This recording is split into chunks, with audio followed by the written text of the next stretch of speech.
स्थानिक गुन्हे शाखेच्या पथकाने दोघांना ताब्यात घेत गांजा अंमली पदार्थ विक्री करणाऱ्यांचा पर्दाफाश केलाय। यात एक जण पसार झाला असून दोघांकडून 1,33,000 रुपयांचा मुद्देमाल जप्त करण्यात आल्याची कारवाई घोणसरा येथे करण्यात आली।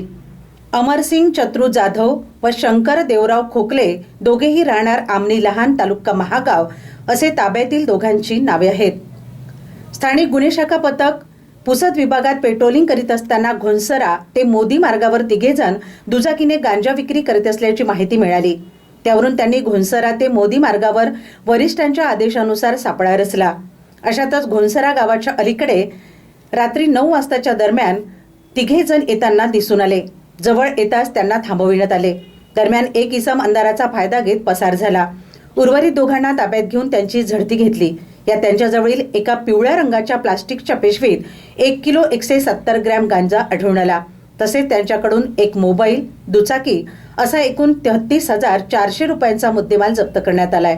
या प्रकरणी पुसद ग्रामीण पोलीस ठाण्यात तिघांवर गुन्हा दाखल करण्यात आला। ही कारवाई पोलीस अधीक्षक कुमार चिंता, अपर पोलीस अधीक्षक अशोक थोरात, सहाय्यक पोलीस अधीक्षक तथा उपविभागीय पोलीस अधिकारी हर्षवर्धन बिजे, स्थानिक गुन्हे शाखेचे पोलीस निरीक्षक सतीश चौरे यांच्या मार्गदर्शनात सहाय्यक पोलीस निरीक्षक धीरज बांडे, पोलीस उपनिरीक्षक शरद लोहकरे, मुन्ना आडे, संतोष भोरगे, सुभाष जाधव, कुणाल मुंडोकार, रमेश राठोड, रवींद्र श्रीरामे, राजेश जाधव यांनी केली।